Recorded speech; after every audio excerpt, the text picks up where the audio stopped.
Every nation, as it were, has a voice. Every nation has a voice. Every nation is gifted with a voice. God always raises somebody. God always raises people for every nation to speak over the nation. The same way we have people in power is the same way God places people in certain dimensions to decree His will and His counsel. It's not on account of how they feel, but on account of what He is saying. God is still saying something. If you are going to be privileged to know the mind of God about anything, then you should be ready to go through a situation of discomfort. If you are going to be privileged to know the mind of God about anything, then you should be ready to face a challenge. This is a challenge of contradiction. The challenge of contradiction is a challenge that goes against your wish, goes against your desire.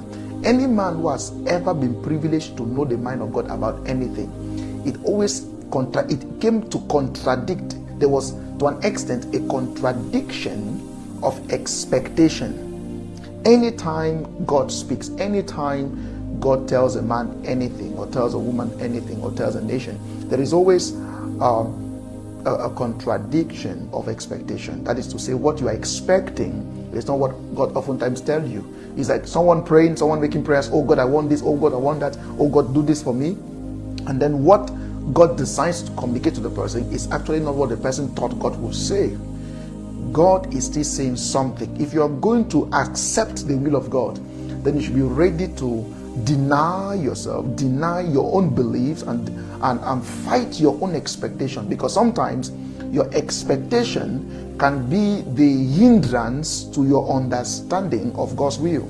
Oftentimes, people come to God with expectations, and their expectations create an answer in their mind that makes it difficult for them to accept the will of God. So, because they already have an idea, they already have an expectation of what they think God will say to them. So when God does not say those things that they have already in their mind, they feel bad or they are disappointed. That's where we have this challenge. Whether you are a prophet, whether you have been privileged to receive a prophecy, anyone who has encountered the prophetic ministry will agree with me that there's always a contradiction of expectation. We come sometimes with God to say, God, I believe, but then we find ourselves making many prayers. I will pray, and I will pray. You keep praying. Now, when it comes to God speaking to you, how many believers and how many people are willing, humble, and obedient to say, I want to hear the mind of God? The same way I took time to pray is the same way I wish to know what God is saying. In every situation, I will say it this way: if you invite God, if you involve God, He will come through for you. That's one thing people don't know. If you involve God, if you invite God, if you say, God, please speak to me, He will speak to you. After prayers, God is very much interested. Some people might think, oh, God just wants us to speak to Him. I will say it this way: in as much as there is a discipline and a commitment for us to talk to God, God is very much interested in speaking to us. God is very much interested in telling us His will. God is very much interested in telling us His plans, in helping us understand His will. We think that God is not interested in speaking to us. God is very much interested in speaking to us. God wants to speak to you after you pray. But the reason why we don't hear what God is saying is because of an expectation. We pray with expectations. And these expectations we have makes it difficult for us to understand what He's saying, because oftentimes what He says contradicts our expectations. Come to think of it, one begins to pray and say, God, there's a woman I want to settle down with. There's a woman I want to pray settle down with. There's a man I want to settle down with. But then this man, they are saying, God, there's this man I want to settle down with. They already have an expectation of having the man as a husband. If you can approach God before you conclude in your mind, then you will have the freedom to enjoy the advantage of His grace. Oftentimes we come to God when our minds are already made up. We don't come to mind. We don't come to God before making up our minds. We make our minds up before we come to God. And that making of our minds become a hindrance, an obstacle to us understanding the will of God. We oftentimes make this decision. I have made my decision and I just want maybe God to give me a confirmation. No, God should not be consulted for confirmations. God should be consulted before your mind is made up. We oftentimes approach God and say, God, I want a confirmation. No, you should not be coming to God for a confirmation. You should be coming to God for direction. A confirmation is when you are already made up. Your mind is already made up, and you are looking for additional evidence to back up your desire, to back up your expectations. Additional evidence. So God should not be an additional evidence. Don't make God additional evidence. Let God, and this was the prayer of David. He said, God, should I pursue? David said, God, should I pursue? And God told him, he says, pursue, for that shall surely overtake. He had to consult. Consulting. We believers, we just assume God knows. We just assume we are doing the right thing. No, don't ask. That's why we keep getting into so many mistakes. We keep making mistakes. You see great people, you see believers making unnecessary mistakes because they just believe I'm doing the right thing. I'm spirit filled. I'm a child of God. I'm spirit filled, and I know what I'm doing. Yes, to an extent, you might be tempted to think you know what you're doing, but then what has God said? What is God saying? You can be spirit filled. You can be a great woman of God, a great man of God, but then in this part of deciding whether or not to embark on this project, you are failing because you have not involved God, or you're not willing to involve God in that project.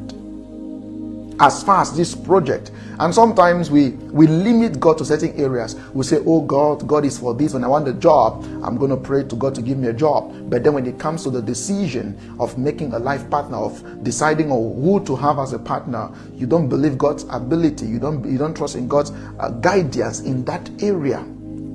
The worst of it all is decisions of food. These days and times, people don't even pray before they eat, because we just believe that God is for some special cases. There are other cases, I don't think I need God in that area. Maybe they want to manage that. When it comes to this area, I don't think God is involved. I don't think I need God in that area. It is in this other area. You should be able to involve God in every area, involving God in every aspect. This is the right thing to do, involving God. I believe in prophecies. I believe God is still saying something. I believe in the power of prophecies. I believe God directs. I believe God gives visions and God gives dreams. God can give you a dream. God can give you direction. God can inspire you. God can tell you what to do, how to do it.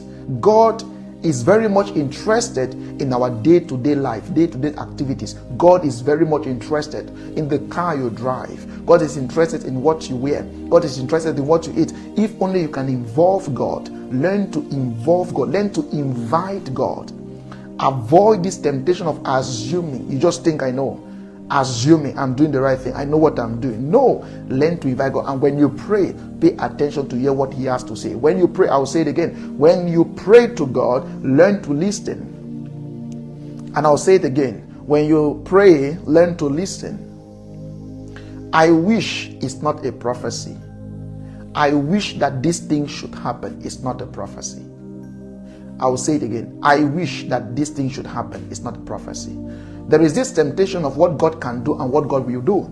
Oftentimes we believers, we place so much expectation on God's ability to do all things, and we wish Him to do all things.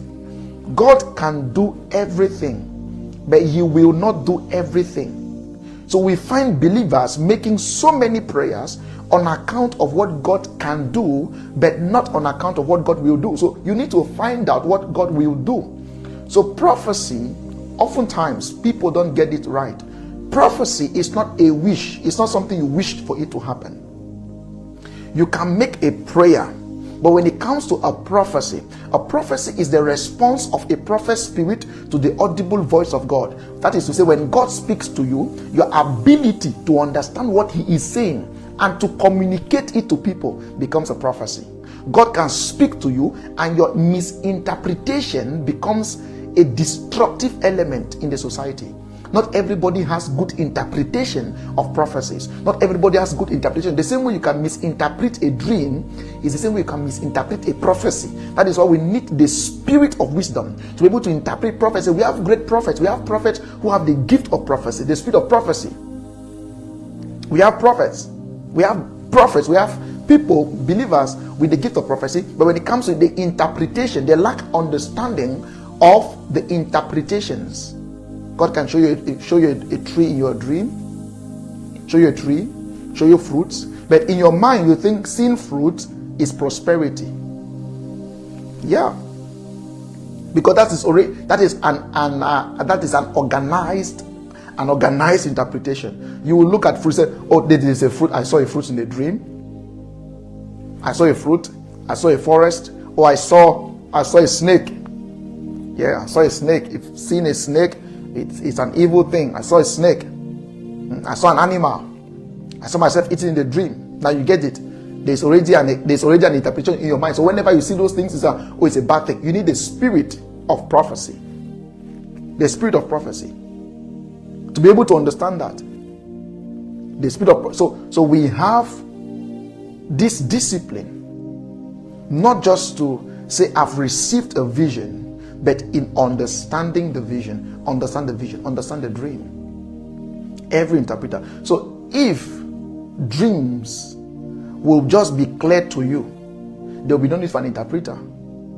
So the reason why the king sought for an interpreter is because he did not want to base his interpretation on just what he saw. Now, avoid just giving lay meaning. I just saw this, maybe this is a meaning. No. We have people with the spirit of prophecy, we have people with the gift of prophecy, but they lack the wisdom to interpret what they see. They see things. I will tell you, many people see things. You might be, we're in the latter days, and God has poured out his spirit upon all flesh. Your sons and your daughters shall prophesy. So the gift of prophecy is for everybody. But not everybody can interpret it. I've been in that level until God increased me to a certain level of understanding. So we have prophets, but they don't know how to interpret. They will see something, they don't know how to interpret. And sometimes they may interpret the opposite. It doesn't mean what they saw is wrong. What they saw is correct. But they did not interpret it correctly. God spoke to them. And you know God can speak to people through signs. God can speak to you through symbols. God can speak to you through colors. God can speak to you through so many things. So your ability to interpret what God is saying, the silence of God can also be interpreted. Visions, dreams, and revelations. So I'm taking this time to explain to us that there is need for us to not just pray for visions, but pray that God should give us understanding of the visions that come to us. Visions, revelations. You have dreams, but you don't know how to interpret them. Our biggest challenge is not having dreams. Our biggest challenge is having the right interpretation. Everyone is dreaming. Almost everyone is dreaming. People are dreaming. People are having dreams. But how many are getting the interpretations to their dreams? How many are getting the right interpretations? We need men who can interpret correctly. Beware of wrong interpretations. It might look good, but it's not good. It might look good, but it's not good. It might look good, but it's not the right interpretation. And avoid adopting interpretations. Because someone had this interpretation to his dream or something, that will be your same interpretation. Avoid adopting interpretations. It's very dangerous. It's very destructive. There are people who are living in error because they did what? They adopted an interpretation that did not relate with what their dream was all about. They adopted an interpretation that did not relate with what their dream meant, with what their dream was all about. So let's try not only to show interest in having dreams and visions, but in understanding. So if you are watching at this time and you have the gift of prophecy, you are a man of God, you're a pastor, and you earnestly desire to operate in this gift, in this amazing gift of prophecy, then you have to pay close attention to the ministry of wisdom. And wisdom is your ability to recognize difference in things, difference in people, difference in locations. I will say a few things. I'm taking time to explain this because it's very important. I'm not just interested in giving us the visions, but I'm interested in also doing what? Helping us to understand the ministry of prophet. And to those who have dreams and visions, these messages will help you to understand your dream, the reason for the dream, how to function in the dream, how to interpret a dream. I'll say it this way to us. There is a high possibility there are people who receive dreams that don't belong to them. It is very possible for you to receive a dream that is not yours. I will say it again. It is very possible for you to receive a dream that is not your dream. You just had a dream. And oftentimes this thing happens after conversations. After conversations, you just had a conversation with someone, you went to someone's house, you slept on someone's bed, you took someone's shirt, you went to the grocery store, you touched a car, someone touched you. I would say there can be interference because the spirit of man is very sensitive. Your spirit is very sensitive by virtue of association, who is close to you, by virtue of who you hang around with, by virtue of location, by virtue of interaction, engagement. Your spirit can be seduced by another spirit that is to lead you to visions that don't belong to you. You find yourself receiving vision that does not belong to you, visions of other people, visions of your friend, visions of your father, visions of your mother, visions of your brother, visions of your sister, by virtue of locations. So when you have a dream, before you think of interpreting the dream, you have to first of all do what? You have to first of all pay attention to the environment. Pay close attention to your environment. First key number one, where did I have this dream? Environment talks of the people around you, people you engaged with, where you find yourself. A dream can be triggered by a location. A dream, I'll say it again, a dream can be triggered. You can have a dream as a result of the location you find yourself, where you find yourself. A dream can be created because of that. Who you greet, who you meet, the money you collected. You can receive money from someone and you receive a certain access to getting the person's dream.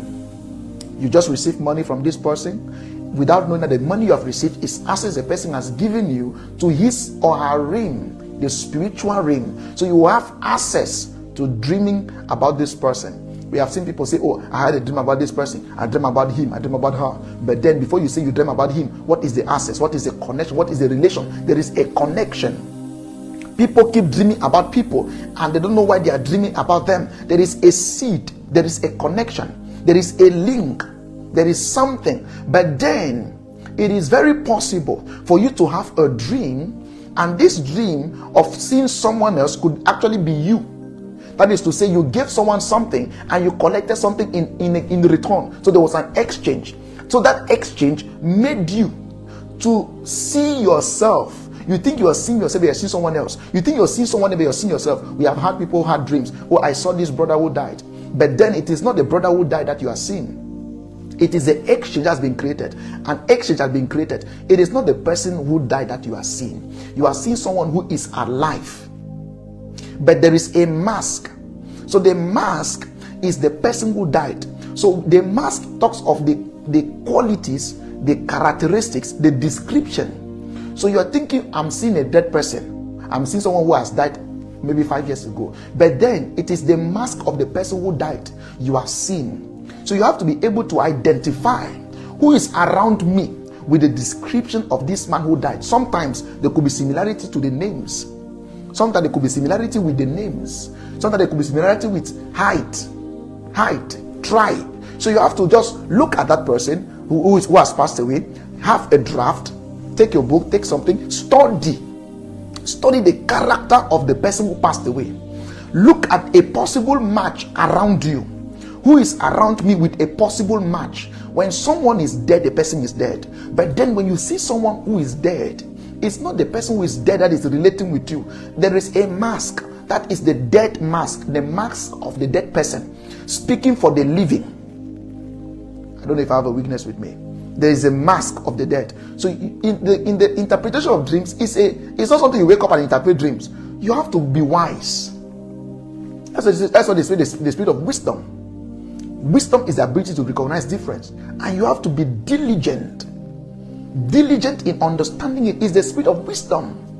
So I'm taking this time to break these things down. So we should have Christians who should not just be interested in having dreams, having visions, but Christians or believers who are concerned about getting the right interpretation. So I'm taking this time to break these things down so we understand what is going on.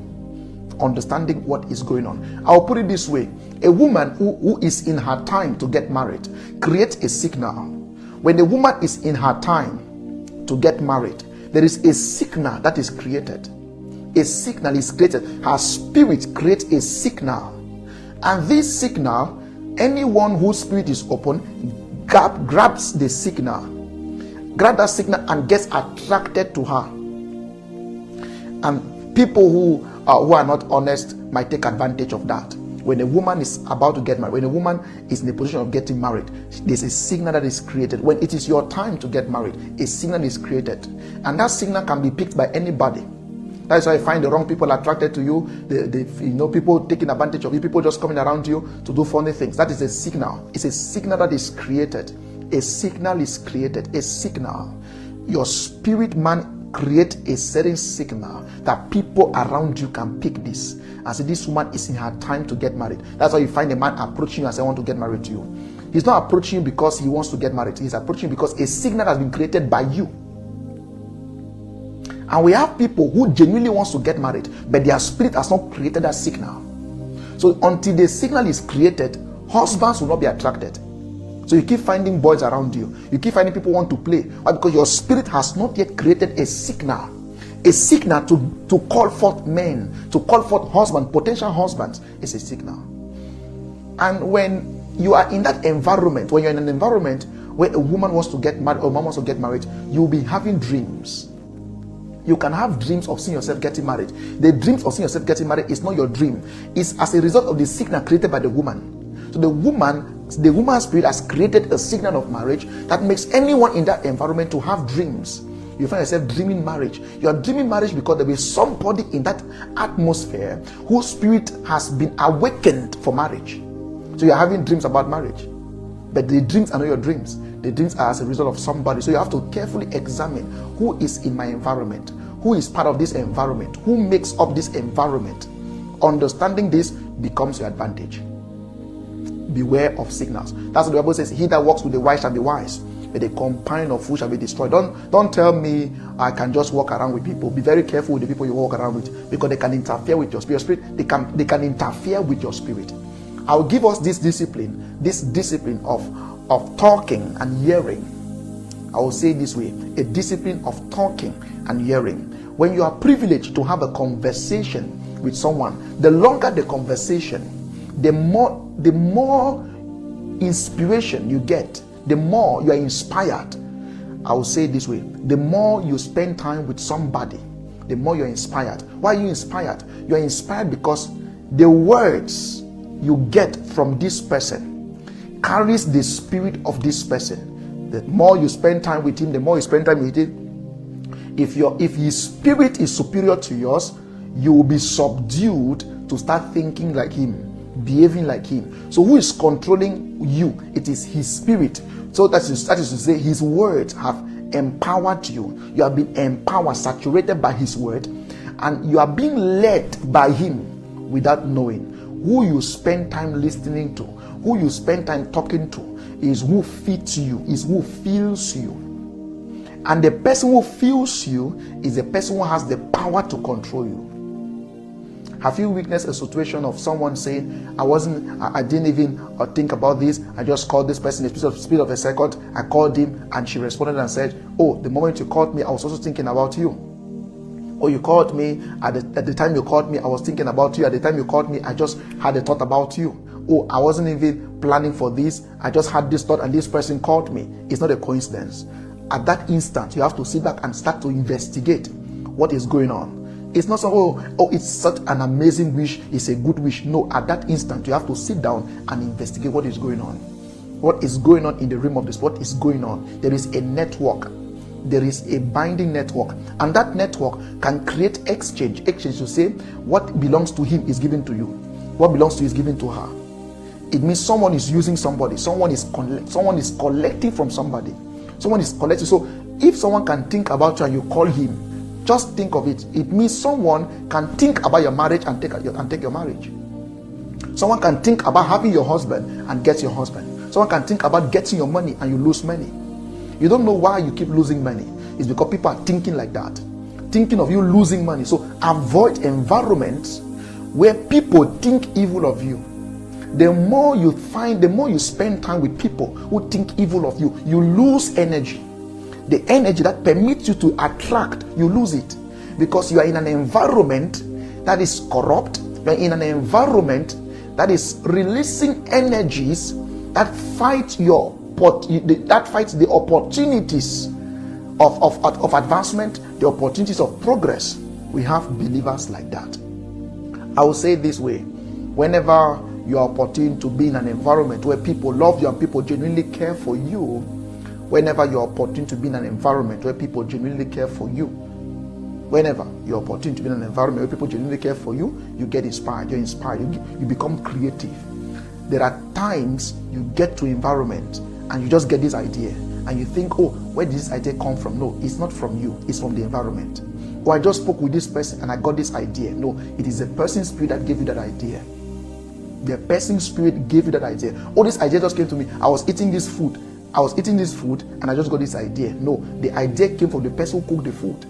The person who cooked the food, the spirit of the person who cooked the food is in the food. So you eating the food, you are giving access to the ideas the person carries. So everything is connected. Life is spiritual. But it's funny how believers take things like this for granted. We just take things for granted. There's what we call a luxury spirit. There's what we call a luxury spirit of luxury. That is to say, you get in contact with someone who has a certain taste for quality and you are possessed with that. It's not the spirit of God. It's the spirit of that person. You are possessed with the spirit of that person, the spirit of luxury, and the spirit of God, the spirit of poverty. Instead of poverty, you just become stingy without knowing. You just become economical. You don't know why you're being economical, and you think it's just the act of being diligent. It's not the act of being diligent. It's a spirit you have contacted. A spirit has been transferred to you without you knowing. You think you're just being stingy. You're not being economical. A spirit has taken over you. Beware of your environment. Environment can sponsor dreams and sponsor visions. Beware of your environment. Beware of your environment. When Joseph was still with his brothers, he had a dream where his brothers' bands, they bowed down to his band, and according to their interpretation, the interpretation of the brothers, they said, does it mean you're going to rule over us? That was the dream he had when he was in his father's house. When he left his father's house, he didn't have that dream again. Do you know why? Because that was a dream sponsored by environment. The reason why Joseph did not have that dream again is because the dream was sponsored by the environment. When he moved out of his father's house, he was sold to slavery in Potiphar's house, went to prison. He had the ability to now interpret dreams based on the locations. He had the ability to do what? To interpret dreams based on the location. So let's be careful of locations. Be careful of where you go. Be careful of who you talk to. Be careful of who you hang around with. And be careful to know that not to disconnect yourself from your source. There is somebody that God will connect you to for the purpose of that person becoming your source of inspiration. The moment you disconnect, that is why it's so painful to see believers so ignorant of this reality. Oh, I'll just disconnect from this person. There are people you disconnect from, and your spirit is disconnected from a certain source flow. You will never get that source flow again. Some people call it grace, some people call it favor, but that source flow, you won't get it again. Why? Because it was that person that was inspiring you. It was that person that was giving that energy. Have you ever witnessed a situation where you're talking with somebody on the phone, after talking with the person on the phone, you just got excited. You have been filled with that person. Energy has been filled. That is to tell you that person has a good mind towards you. You have been filled by that person. That person has filled you. And there's a certain group of people you talk to, not that they are necessarily bad, but after talking with them, you feel so empty, you feel worried. I want to say this one to people who just wake up and they are worried. They don't know why they are worried. I don't know if you have ever been in a situation where you wake up in the morning, you're so worried, you're so disturbed, you don't even know what's going on. You're so moody. You're not moody. You are being called. Someone is drawing from you. Someone is drawing. Someone is receiving from you. Someone has received from you. You are empty. You are empty in affection. You're so moody. You don't want to laugh. You don't want to smile. You have to look for somebody at that instant. Look for somebody who carries the energy of joy, who carries the atmosphere of joy, to be able to fill you with some. If not, you will find yourself making funny decisions that will lead you to error. So in that instant, it's like somebody who is hungry. You look for food. So when you are deficient of something, you look for somebody who carries that atmosphere of peace, atmosphere of joy, atmosphere. And when you get in contact with that person, you are being filled. And the moment you're being filled, now you can deliver. Just be very much aware that these energies, you can run short of it. You can run short. That's why iron sharpeneth iron. You have to engage. You have to engage with people who carry what you need. Who you follow speaks a lot about where you will reach in life. Who you follow, who you hang around with. I'm taking this time to those who have the ministries of prophecy, and to those believers who want to know more about spiritual things and who want to grow and increase in wisdom, visions, revelations, dreams. How do I accurately interpret a dream? S-T-I-L-L. There is a stillness, the stillness of your spirit. The stillness of your spirit. Learn to be still. You have to, as a believer or a spiritual person, someone who loves spirituality, who loves the things of the spirit, you have to know when your spirit is still. In still mood, there is clarity. I will say it this way. In still mood, there is clarity. In still mood, you are free from noise. Noise is not the info, it's not the waves that gets to your ears. Noise is the contradiction. Is a contradiction you get as a result of the environment you find yourself. So the best way to be still is to disconnect yourself, not just physically, but spiritually. Disconnect yourself spiritually. I've seen people say, I'm just led to give this person things. I will just give person money, give this person a car, give the person gift. And there are many of us who do that, thinking it is an act of favor, but we are not being wise enough. We are not being wise. Not being wise in the sense that it is the greater. The greater blesses the lesser. The greater blesses the lesser. It is a person who is above that blesses the person beneath. I will say it again. It is a person above that blesses the person beneath. So when you are giving to someone, make sure the person you are giving to is someone you can receive from. I know many people get it like, man of God, what are you saying? I'll break it down. Make sure what you are giving to, who you are giving to, is someone you can receive from. Every giving creates exchange. Whoever you give to creates exchange. You collect from whoever you give to. I know you say, but blessed is the one who giveth. Why is blessed is the person who giveth than the person who receiveth? So it's more blessed to receive. But the question is, what are you receiving after giving? Is what most people are not preaching about. What are you receiving after giving? What are you receiving? What are you receiving after giving? Yes, you have given something, but you are not even showing interest in wanting to know, what is that thing I'm receiving? What have I received after giving? You can receive disappointment. You can receive disappointment over a job opportunity that you thought you would have access to it. That disappointment is to prepare you for a bigger appointment because of that act of giving. So what you gave you access for something bigger. So access for something bigger disappoints you from the current one. So you are receiving grace for something bigger. So you have to let go the one that you currently have. So you will be tempted to think that, oh, things are going bad. Things are not going bad. You have just received something that gives you opportunity for something better. So you have to let this one you have go. And the more you keep receiving something better without understanding that it is for something better, you are letting this one go. You keep being worried and thinking that your giving is not producing results. Anytime you give, you are creating an atmosphere of exchange.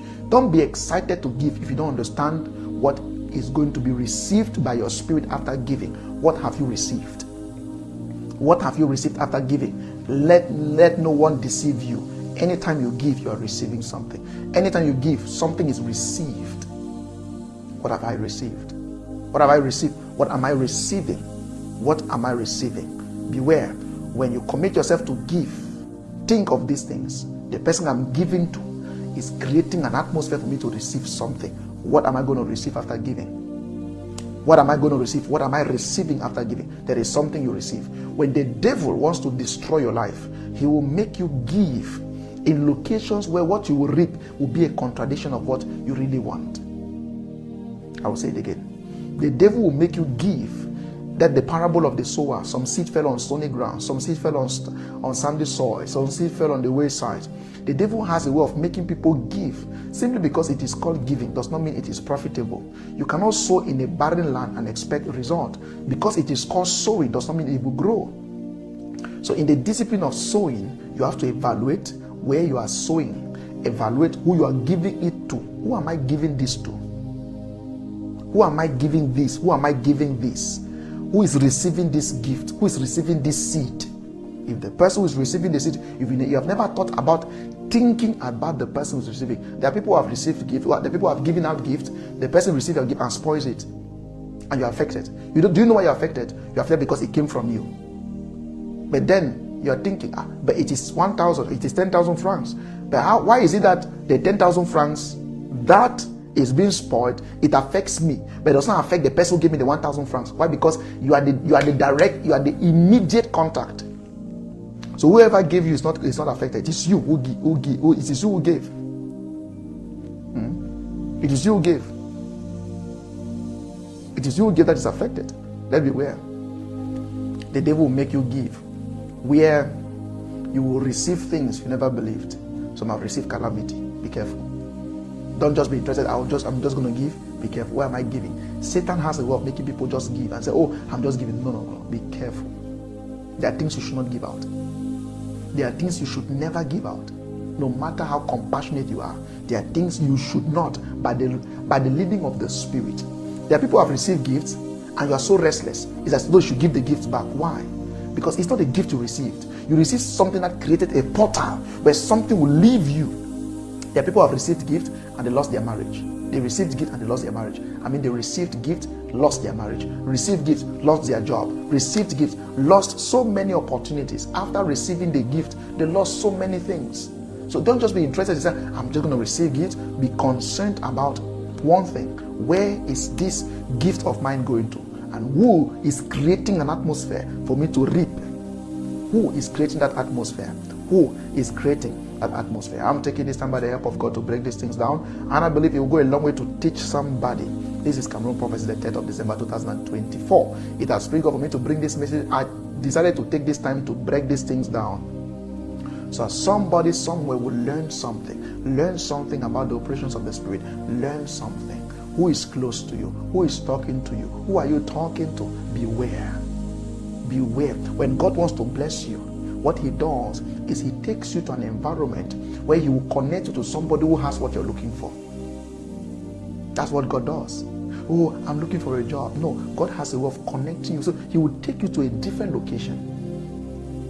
There are people who want to get married, but then the kind of people you have around you are not giving you the energy and the desire. You say, "Oh, I don't have the desire." No, it is the energy you don't have because of the kind of people you hang around with. So there will never be a day where you will have that desire to get married.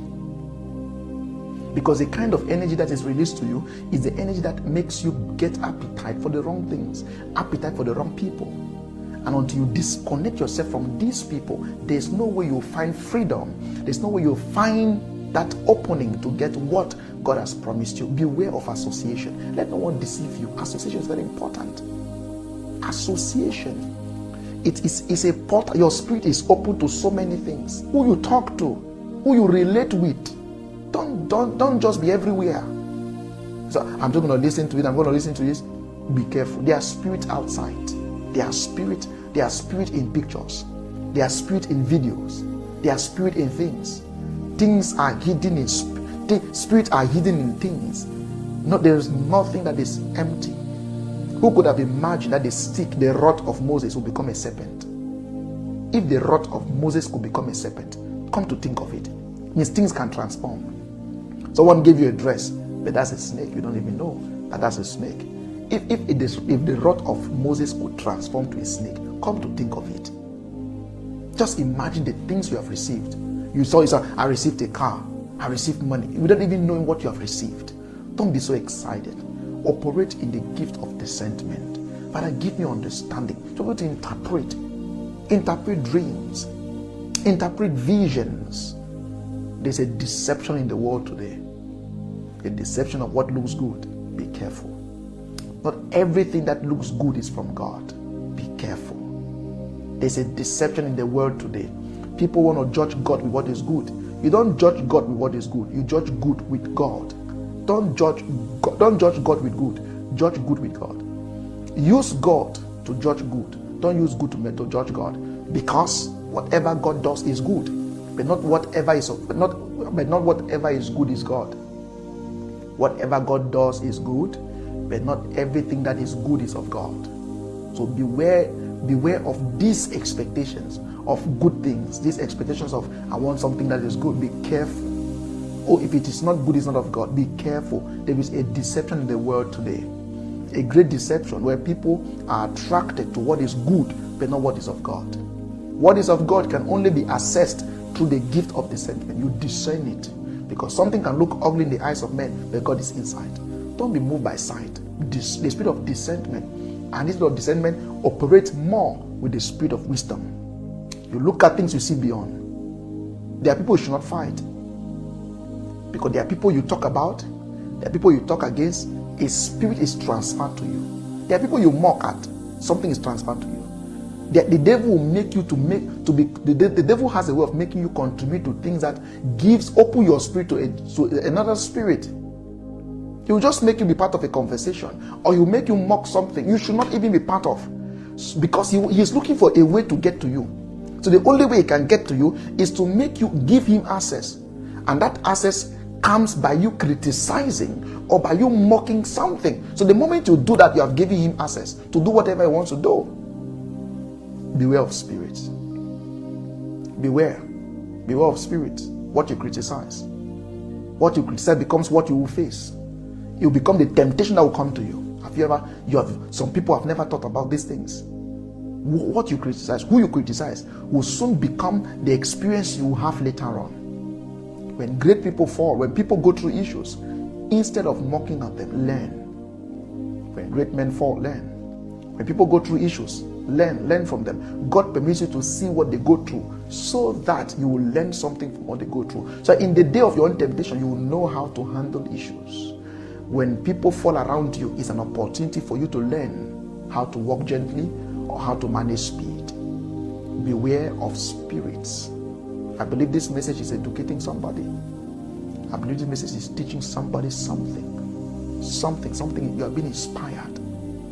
Are you aware that life can be added to you? Are you aware that life can be added? Are you aware that life, if you're watching at this time, like and share. Let's get everybody. Share this to all your groups, and after these teachings and after this message, I'll be giving us the messages that God ministered to me. A few messages, and I'll share them with us. But watch this closely. Are you aware that life can be added to your life? And life can be taken from you. There are people, before something good wants to happen to them, they have a discernment. They just feel like, I feel like something wants to happen to me. I feel like something bad is going to happen to my family. And they don't know why they have such feelings. I'll tell you today. The reason why you find yourself in this position of thinking that something good wants to happen to me, or something bad wants to happen to me, is an atmosphere that is created by prayer. Who prays for you matters a lot. When someone prays for you, the person is charging your spirit with enough grace where you overcome the realm of words. The realm of words is a realm where when you gain access to, your life becomes the fulfillment of those words. When you get to a realm, there's a realm called the realm of words. In the realm of words, people are subdued to fulfill the words that have been created. You get into a realm, and that realm you have gotten access to has words that you must fulfill them. Oh my goodness. There are people who lack understanding of these things. I'm explaining how life can be added. Life is words. I'll say it again. Life is word. WORDS. If you want to live long, manage your words. Life is word. When the devil wants to make you weak spiritually, he will make you talk.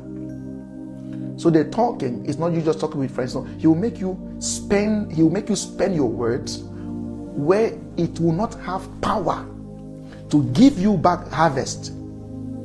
So he will make you spend, but there will be no returns. And the moment there is no return, you are empty. It's like giving and not taking. Do you see the respiratory system? When you breathe in, you have to breathe out. When you breathe in, you have to breathe out. So the moment you breathe out and you don't breathe in, you start suffocating. That's what the devil does. So he will make you send words where there's no return. Your words have been spent. Nothing is coming back. That's how life leaves people.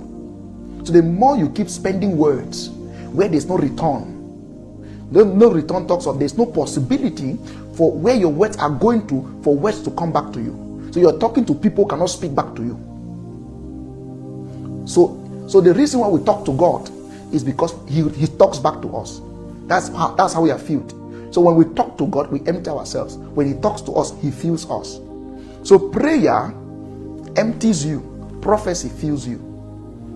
Are you following that? So when the devil wants to empty you, he will make you talk, he will make you spend time talking with people that will empty you, because they will not have the ability to fill you back. They can't fill you, because whatever they will say does not add up to what you will be sustained by. You will never be sustained by it. So you find them speaking, or you find yourself speaking to them, but they cannot feel you, because what they are saying is not going to satisfy you. It's not in any way going to it's not in any way going to build you. So the devil has an understanding of words. Words. You find yourself talking, and be careful. Words. So life is in words. The Bible says this. It says life and death is in the power of the tongue. What does the tongue do? The tongue creates words. Life and death is in the power of the tongue. The tongue does not hear. The tongue speaks. The tongue does not hear. The tongue speaks. And one principle about the tongue that people don't know is that the tongue has one discipline, the discipline of taste. The tongue gives the body the opportunity to experience taste. If you put sugar in your mouth, you get sugar taste, a sweet taste. If you put salt in your mouth, you get a sour taste. So the tongue, according to scripture, is telling us of it having a power or the ability to do what? To determine life and to determine death. But it is a principle of taste.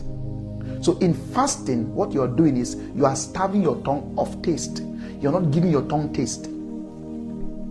Have you ever witnessed a situation where you have people around and they are drinking alcohol or eating something sweet? They start talking. The tongue has been excited. So when you starve the tongue of taste, it will not have the interest in talking, because the interest of talking is determined by the taste. That's why when people eat, they have given taste to their tongue. The tongue begins to walk.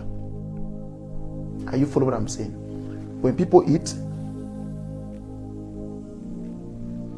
after eating, after drinking, the tongue has been opened to taste. You find them talking. Show me a man who is starving. Show me a man who is starving, who is so hungry. He doesn't talk much. Why? You will say, talking is energy. Is energy, according to you, you think it's physical energy, it's spiritual energy. Talking is you giving out. Hearing, who is talking back to you, is who feels you. So when you spend words, life is leaving you. Life leaves you. So the more we talk to God, the more we are emptied. So praying all the time empties you. So it gives no room for anything to survive in you. So you are being emptied. So prayer empties you. Prayer, the more you pray, prayer empties you. Praying, prayer empties you. I will say it again. Prayer empties you. You are being emptied in the place of prayer. And when God responds to you, he fills you. When God responds to you, God fills you. The response of God is what fills you now. So life and death is the power of the tongue. So how do I add life? How do I get more life? I manage my words. Manage your words. Manage your words when you're angry. Anger is a strategy. Manage your words when you're angry. Be careful of who you talk to. Be careful of who you talk to. Be careful of who you fight with words. Be careful whether it's in their presence or it's in their absence. Just be careful the way you manage your words.